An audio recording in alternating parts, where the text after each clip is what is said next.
Ibu pembunuh bayi kandungnya sendiri di Bandar Lampung akhirnya tertangkap. Puting beliung rusak fasilitas wisata di Pantai Clara Pesawaran.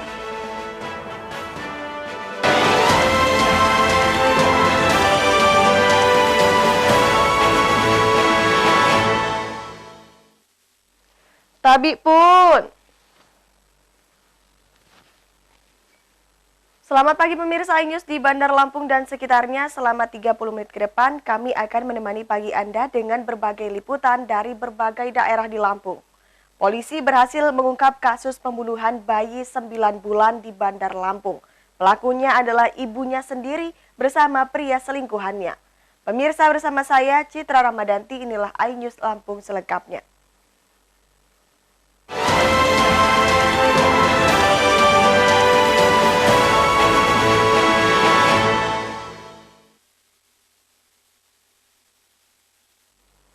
Misteri tewasnya bayi KSR akhirnya terungkap. Aparat Polsek Teluk Betung Selatan Bandar Lampung menangkap ibu KSR, AO, dan selingkuhannya MA. Mana Pak RT Ijal? Pembunuhan ini terungkap setelah polisi mengetahui keberadaan pelaku AO. Ibu kandung KSR sempat kabur meninggalkan jasad korban di rumahnya. Polisi menangkap kedua pelaku di lokasi berbeda.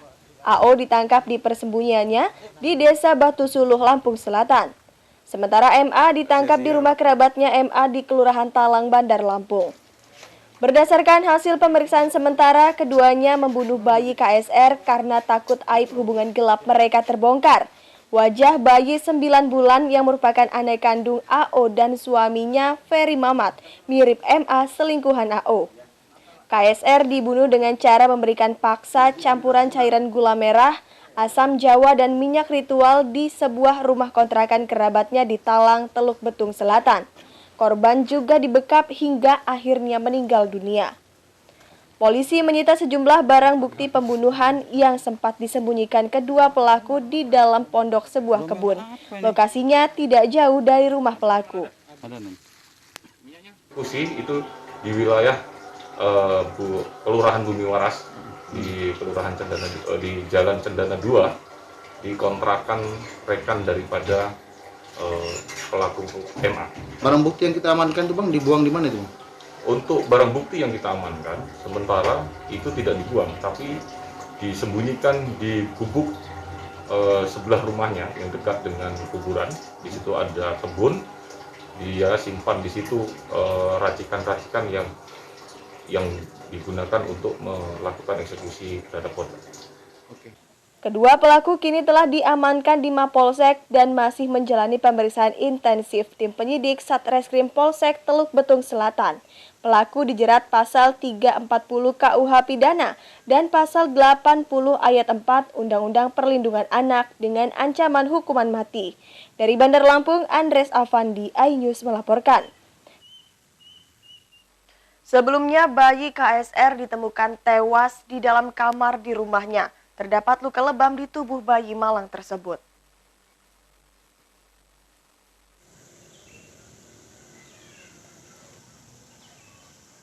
Sungguh tragis nasib KSR.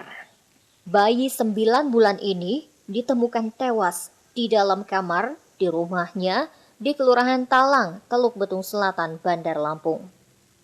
Kematian anak kedua dari pasangan Ferry dan AO penuh misteri.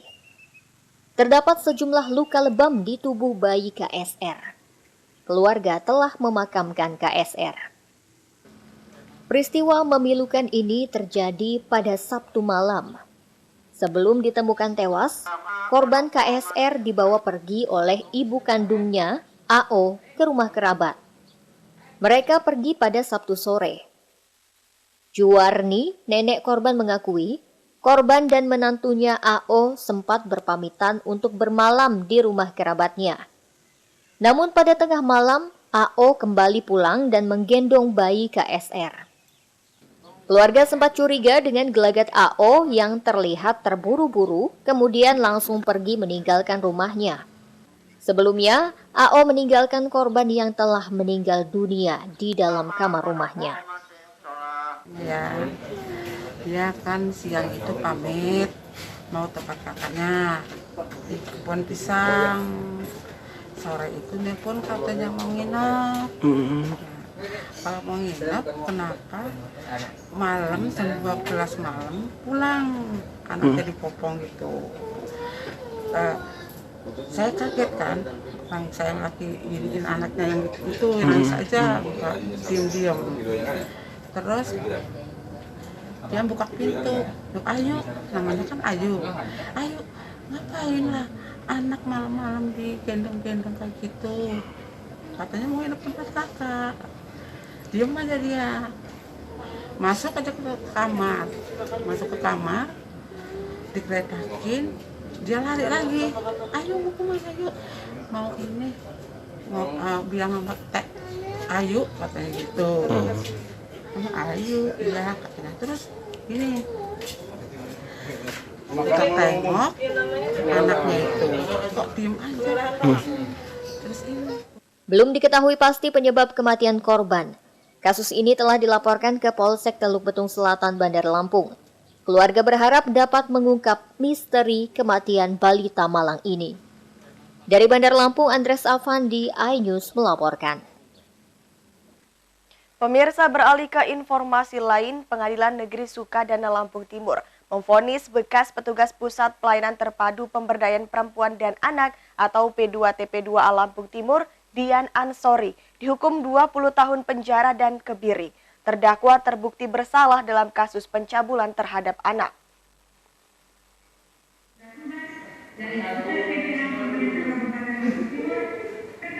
Majelis Pengadilan Negeri Sukadana yang diketuai Hakim Eti Purwaningsih menjatuhkan pidana terhadap terdakwa Dian Ansori dengan pidana penjara 20 tahun dan denda 800 juta rupiah.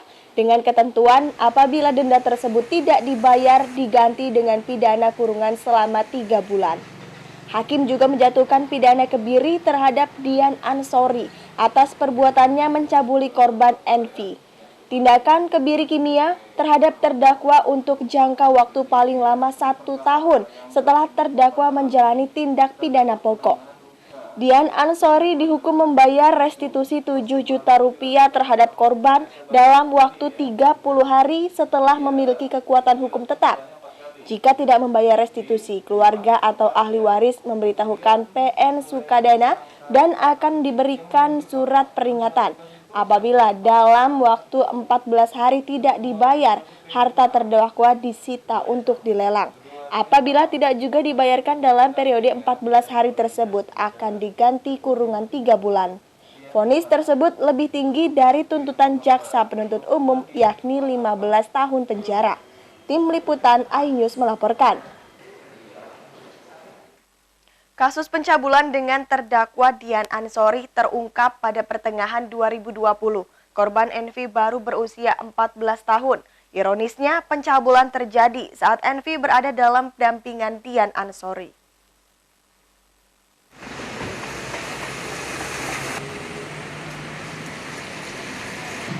Setelah sempat kabur, Dian Ansori akhirnya menyerahkan diri.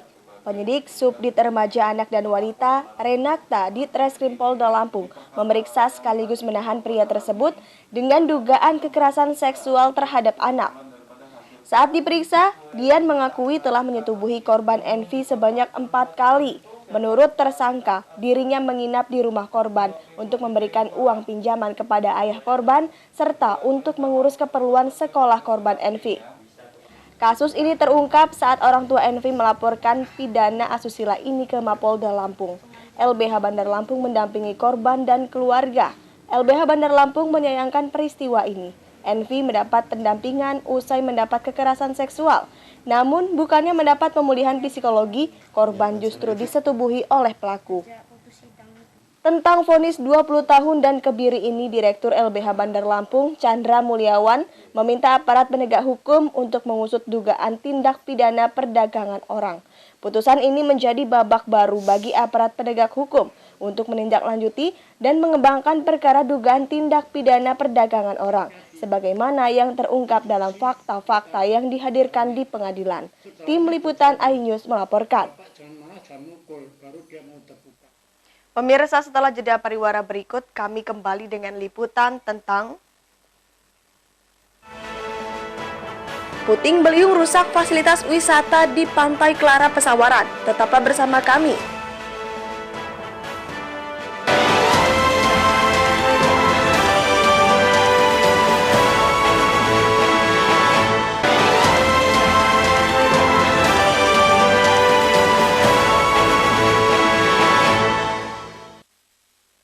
Pemirsa, Anda masih menyaksikan iNews Lampung. Hujan deras disertai puting beliung melanda kawasan wisata Pantai Clara di pesisir Pesawaran. Sejumlah pohon tumbang menutupi badan jalan dan memporak-porandakan fasilitas wisata.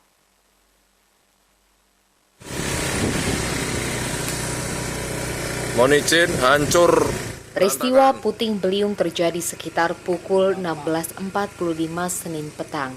Kawasan wisata di sekitar Pantai Clara porak-poranda akibat diterjang puting beliung bersama dengan turunnya hujan deras di kawasan tersebut. Peristiwa ini pun viral di media sosial. Sejumlah video amatir warga memperlihatkan kawasan wisata Pantai Clara porak-poranda disertai pohon tumbang menutupi badan jalan pasca terjadinya bencana puting beliung. Tidak ada korban jiwa dalam peristiwa ini. Saat kejadian, arus lalu lintas di kawasan wisata sedang tidak ramai dan juga tidak ada aktivitas warga yang berkunjung di daerah kawasan pantai. Tidak saja menghancurkan fasilitas wisata di sepanjang bibir pantai, puting beliung ini juga mengakibatkan sejumlah pohon tumbang dan menutupi badan jalan. Sejumlah warga terjebak dan mengakibatkan kemacetan arus lalu lintas di jalur wisata tersebut. Bahkan salah satu rumah warga juga rusak akibat tertimpa pohon tumbang. Dari Pesawaran, Andres Afandi, iNews melaporkan. Satu unit kendaraan roda 4 ringsek tertimpa pohon tumbang saat melintas di kawasan Jalan ZA Pagar Alam, Segala Midar, Labuhan Ratu, Bandar Lampung. Tidak ada korban jiwa, pengemudi dan satu penumpang mobil selamat, namun mobil rusak parah.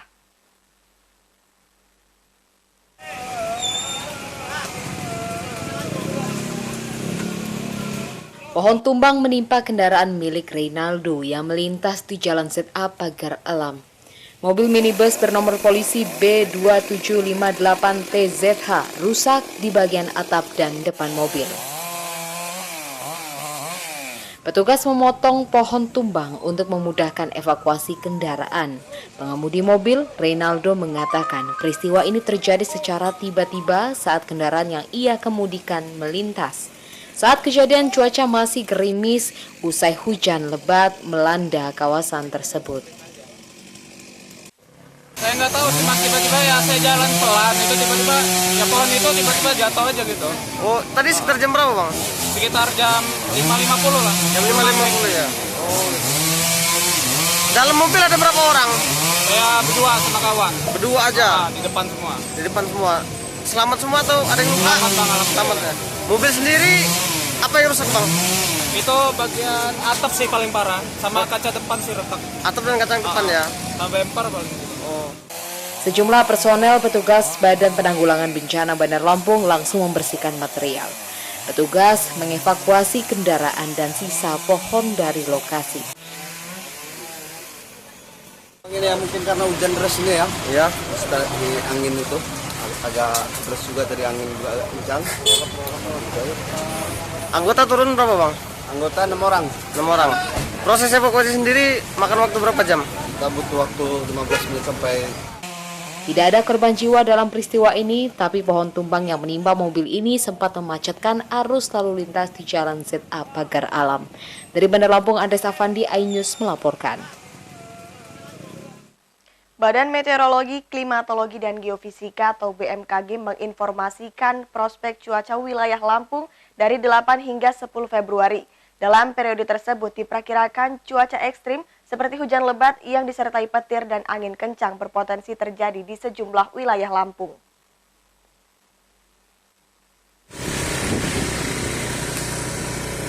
Mohon izin, hancur. BMKG memantau adanya pumpunan massa udara atau konvergensi di sebelah selatan atau timur Lampung hingga melintasi Pulau Jawa. Belokan angin terbentuk di wilayah Lampung, terutama di Lampung bagian barat dan selatan. Suhu muka laut di sekitaran Lampung secara umum berkisar antara 28 sampai 29 derajat Celcius. Kecuali perairan sebelah selatan Lampung, diprediksi suhu muka laut berkisar antara 29 hingga 30 derajat Celcius. Sedangkan kelembapan udara pada lapisan 850 MB dan 700 MB teramati signifikan hingga lebih dari 80% di wilayah Lampung bagian barat dan selatan pada siang hari, serta di Lampung bagian tengah dan timur pada malam hari. Sehingga secara umum wilayah Lampung dari 8 hingga 10 Februari diperkirakan berpotensi hujan ringan hingga lebat. Wilayah di Lampung yang berpotensi hujan lebat yang dapat disertai petir, kilat, dan angin kencang pada 10 Februari adalah Lampung Timur, Lampung Selatan, Bandar Lampung, Pesawaran, Lampung Tengah, dan Lampung Utara pada sore hari, serta di Waikanan, Lampung Utara, Tulang Bawang Barat, Tulang Bawang, Mesuji, dan Lampung Tengah pada malam hari. BMKG memperkirakan bahwa cuaca secara umum ekstrim yang melanda wilayah Lampung bakal berlangsung hingga akhir Februari 2021. Cuaca ekstrim identik dengan ikutannya seperti angin kencang, petir, dan hujan lebat. Tim Liputan iNews melaporkan.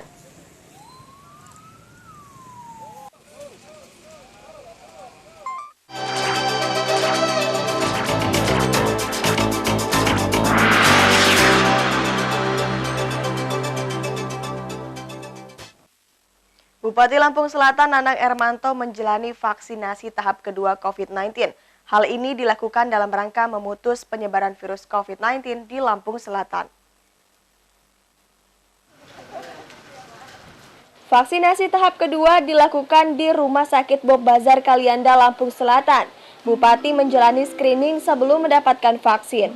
Pemberian vaksin diteruskan kepada Sekda Tamrin serta disusul oleh pejabat Forkopimda dan beberapa tokoh masyarakat. Setelah tenaga kesehatan, vaksin akan diberikan kepada petugas layanan publik di tahap kedua. Warga diminta tidak ragu untuk divaksin. Masyarakat nggak perlu khawatir dengan akan yang diadakan vaksin untuk ke masyarakat nanti. Bahwa ini vaksin ini sangat penting untuk kita semua, bagaimana bahwa COVID ini sangat berbahaya. Jadi masyarakat nggak perlu khawatir. Karena kalau ini tidak kita awali dengan kami semua ini, nanti masyarakat ada sekitar. Meski sudah mendapatkan vaksin, masyarakat diminta untuk tetap menerapkan protokol kesehatan vaksinasi COVID-19 untuk menekan penyebaran virus corona. Dari Lampung Selatan, Rudi Afriyadi dan Alsis Wadi, iNews melaporkan. Pemirsa, setelah pesan-pesan berikut ini kami kembali dengan liputan tentang Desa Brajaluhur di Lampung Timur yang terkenal sebagai sentra tungku. Sesaat lagi hanya di iNews Lampung.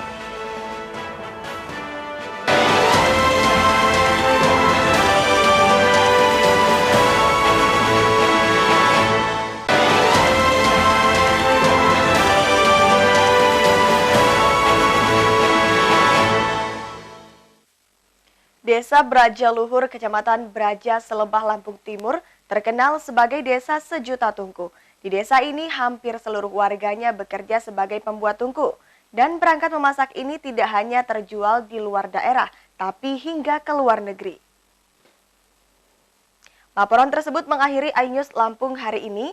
Mewakili tim yang bertugas hari ini, saya Citra Ramadanti undur diri.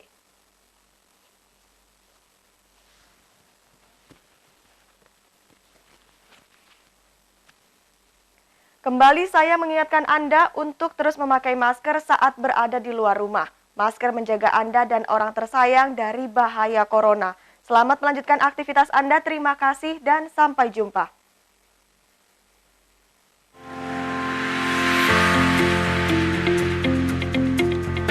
Nama desa ini adalah Brajaluhur. Salah satu desa yang termasuk dalam Kecamatan Braja Selebah ini juga terkenal dengan nama Desa Sejuta Tungku. Sebuah tugu atau monumen tungku dibangun di desa yang terkenal sebagai produsen tungku berkualitas. Bukan tanpa alasan jika nama itu melekat kepada desa yang berbatasan dengan Taman Nasional Waikambas. Awalnya, sebagian besar warga desa bekerja sebagai petani. Namun, beberapa warga mencoba mendapatkan tambahan penghasilan dengan membuat tungku dari tanah liat. Keputusan warga membuat tungku ternyata tidak salah. Secara perlahan, peralatan memasak produksi warga desa Brajaluhur merambah berbagai daerah, mulai dari Jawa hingga Kalimantan. Bahkan kini tungku produksi warga desa terjual hingga ke Malaysia dan Thailand.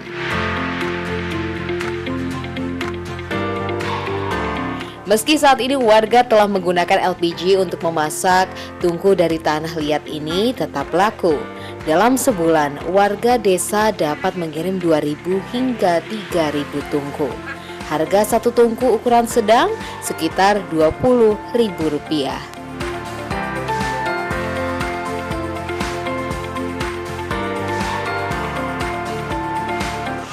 Pertungkunya ini dikirim ke mana aja Pak? Ke Jawa. Daerah mana aja Pak? Ke Jawa Tengah sama Cilacap itu ya menyebar ke Jawa Tengah, ke Purbalingga, Cilacap, ke Pogongbong. Gitu ya. Selain daerah Jawa di mana aja Pak ini Pak? Sumatera, tapi Sumatera untuk wilayah orang lain. Oh gitu Pak ya. Emang di sini semua pengrajin tungku Pak? Iya, rata-rata 90% pengrajin tungku.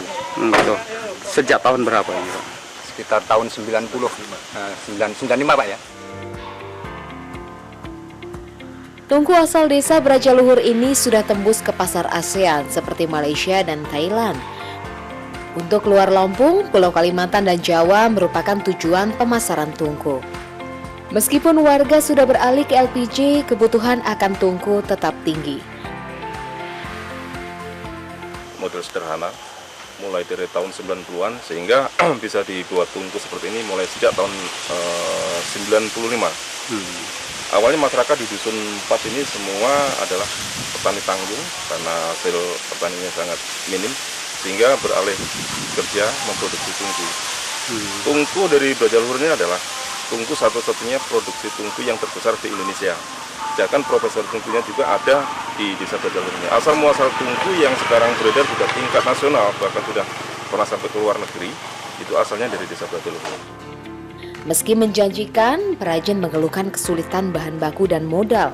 Produksi menurun dari 100 hingga 200 tungku per hari menjadi hanya separuhnya. Perajin berharap pemerintah dapat memberikan bantuan modal agar dapat meningkatnya produksi. Dari Lombok Timur, tim liputan iNews melaporkan.